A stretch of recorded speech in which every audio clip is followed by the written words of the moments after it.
Ahojte, nachádzame sa na Liptove pri Liptovskej Mare, tam ju môžete vidieť, aj Tatry. Konkrétne sme v katastrálnom území obce Liptovská Sielnica a ja vám dnes ukážem magické miesto, archeoskanzen Havránok, kde boli objavené pozostatky keľtského hradiska kmeňa Kotínov. Kmeň Kotínov pôsobil v období puchovskej kultúry, čo znamená zhruba 300 rokov pred našim letopočtom až 180 rokov nášho letopočtu. Takže nech sa páči, poďme na to.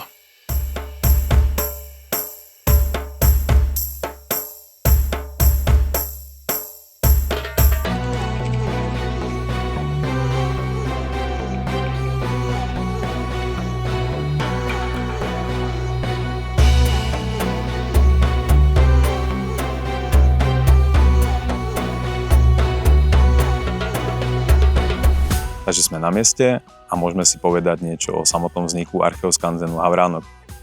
Jeho vznik sa datuje k roku 1961, kedy v okolí vtedy vznikajúcej Liptovskej Mary začali prebiehať výskumné práce.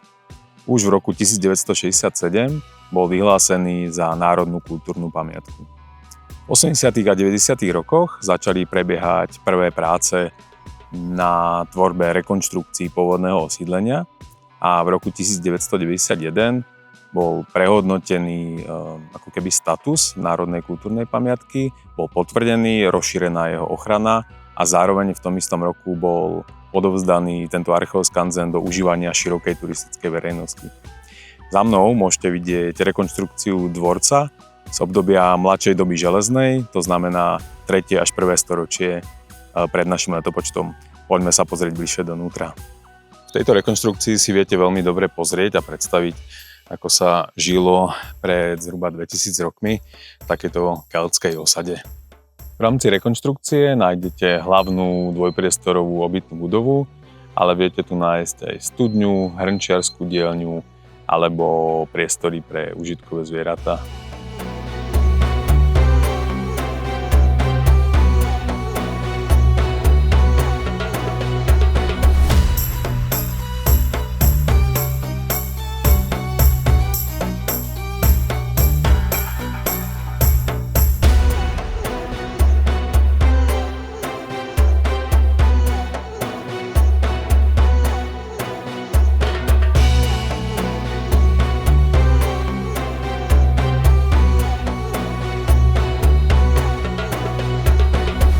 Tieto obydlia si ľudia vtedy stavali na čo najvýhodnejších miestach. To samozrejme znamená kvôli dopadajúcemu slnku na južnom svahu.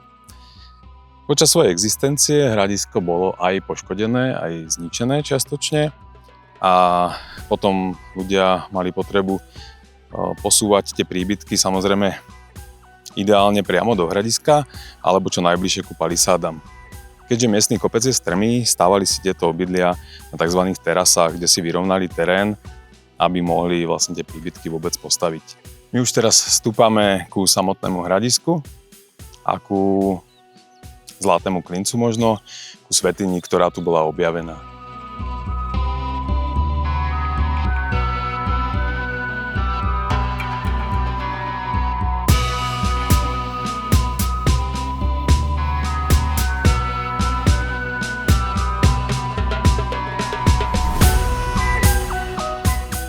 A práve vchádzame hlavnou bránou do svätyne.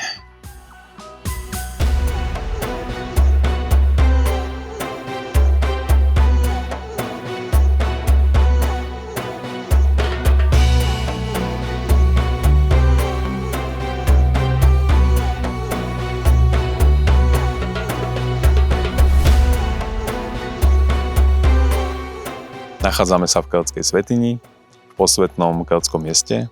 Za mnou je posvätný, môžem to nazvať, háj, kde prebiehalo samotné obetovanie. Je tam veľká obetná diera, jama, do ktorej sa ukladali obety a zároveň ako keby obetná alej, po ktorej boku horeli obetné ohne.